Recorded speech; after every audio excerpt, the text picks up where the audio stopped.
போறேன். உங்க முகத்தை பார்க்கறதுக்காக போறேன். இந்த விஜயபாஸ்கருக்கு ஆக்சிஜன் எங்க இருந்து வருது? காத்துல இருந்து வருதா? இந்த விஜயபாஸ்கருக்கு ஆக்சிஜன் எங்க இருந்து வருது?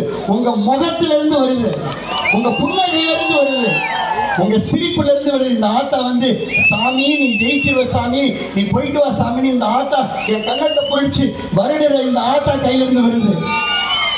1.5 வயசு பையன், டவுசர் போடாத பையன், விஜயபாஸ்கர் விஜயபாஸ்கர் அப்படின்னு கூப்பிடுறாங்க. எனக்கு சந்தோஷமா. 1 வயசு பையன், 1.5 வயசு பையன், டவுசர் போடாத பையெல்லாம் விஜயபாஸ்கர் என்னை கூப்பிடுறானே, அந்த சந்தோஷத்துல இந்த உடம்புல எனர்ஜி இருக்கு. அதனால 80 வயசு ஆத்தாக்கும் 2 வயசு தம்பிக்கும் இந்த மனசுல இருக்கிற எத்தனையோ எம்எல்ஏ, ஒரே ஒரு வார்த்தை, எத்தனையோ எம்எல்ஏ இருந்திருக்கிறாங்க, எனக்கு முன்னாடி எத்தனையோ சட்டமன்ற உறுப்பினர் இருந்திருக்கிறாங்க. யாராவது உங்க மனசுல இருக்காங்களா? யாராவது உங்க மனசுல இருக்கிறாங்களா? எம்பி கூட ஓட்டு போட்ட யாராவது வந்தாங்களா?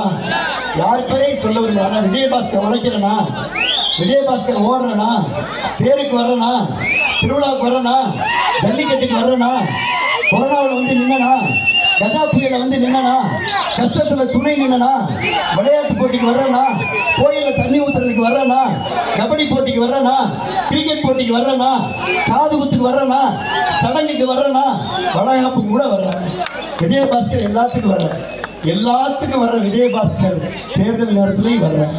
5 வருஷம் எதுக்குமே வராதவங்க, எதுவுமே செய்யாதவங்க, என்னன்னே பார்க்காதவங்க, ஓட்டே இல்லாதவங்க, இந்த ஊரையே சேராதவங்க, வெளியூர்ல இருந்து வந்து இந்த தொப்புள் கொடி உறவை தாண்டி எனக்கு ஓட்டு போடுங்கன்னு கேட்கறது நியாயமா?